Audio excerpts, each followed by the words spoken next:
Hello guys and welcome back to MS Tech Tutorials, and in today's video I'm going to be showing you guys how to trick or treat in the new Blox Fruits Trick or Treat Halloween update. And essentially what you want to be doing is basically going over to the houses with the Halloween themed, and it will say that you are able to interact. However, if nothing happens, the reason is because the only time you can actually trick or treat is a new hour. So what I mean by that is right now it's 11:46 a.m. So as soon as it hits 12 p.m. or as soon as it hits 1 p.m. you will be able to trick or treat, and you will have a 10-minute time frame. So what I mean is, like, let's just say it hits 12 p.m. I'm able to trick or treat. I will have until 12:10 to go to as many houses as possible to trick or treat, and I will be able to trick or treat basically.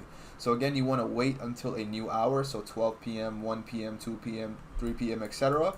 I believe this will last all the way until the next update, which I believe was I think it's Sunday, but I can't tell you. It will say in the the game's homepage. But that is basically how to trick or treat in the Blox Fruits new update. So I really hope you guys enjoyed the video. Please subscribe to the channel. Thank you guys for watching. Please subscribe to the channel and have a great day.